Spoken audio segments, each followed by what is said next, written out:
If you follow international news at all, you might remember a recent tabloid story about a gypsy couple who were allegedly abducting children in Greece. Well, you might not have seen that those accusations were later proven false, but that just highlights how disliked these people are by most of the world. Gypsies have a reputation as musicians and fortune tellers at best, and as thieves, pickpockets, and kidnappers at worst. And for all that, most of us don't really even know or care who gypsies even are. Most people would say, well, they're probably from Romania, right? They must have something to do with Romanians. Well, not really. Not at all, actually. The truth is that they're called the Romani people, or the Roma for short, and they consider the word gypsy to be an extremely offensive racial slur. You might call it the G word for the Romani people. So who are the Romani people really? Where do they actually come from? Well, the Romani come from northwestern India.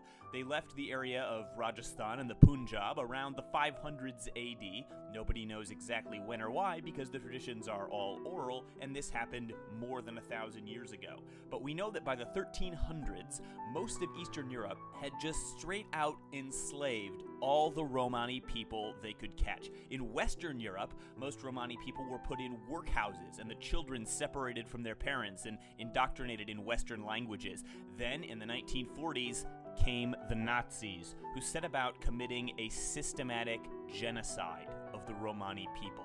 Experts differ on how many Romani men, women, and children actually died in the Holocaust.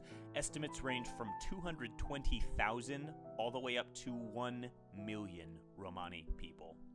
When the war ended and the camps were broken open, the Romani people weren't resettled anywhere. Nobody made much serious effort to give them citizenship or any legal rights anywhere. 4 million of them live in Europe right now. In most places, they still wander the countryside like they have for the last 500 years, dirt poor, busking, begging, stealing, and getting treated like filthy pests wherever they go. Most people call them gypsies without even realizing it's a racial slur, and very few people have any idea who the Roma actually are or where they come from. People I've asked personally tend to make a guess about Romania, but the Romani actually have nothing to do with Romanians. They speak a language called Romani, an Indo-Aryan language related to Hindi with roots in Sanskrit. The language's name comes from the fact that the Romani word for man or person is Rom. So Romani literally means the language of the people. So maybe now you're wondering, how is this connected with the country of Romania, whose people claim descent from the ancient Roman Empire and speak a Romance language related to Latin? Well, get ready for this. It's pure coincidence, an accident of history. There just happened to be a lot of Romani people in the country of Romania.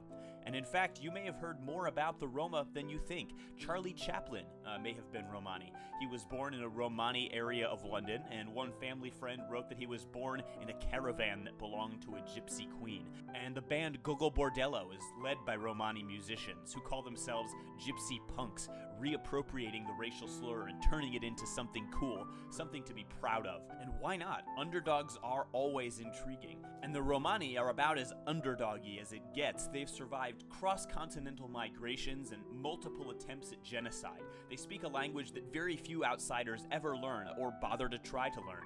And even as they've influenced music and art and clothing across the Middle East and Europe and the Balkans, they've clung tightly to that core that makes them uniquely, undeniably Romani and no one else. And for all those reasons, the Romani people deserve to be known for who they really are.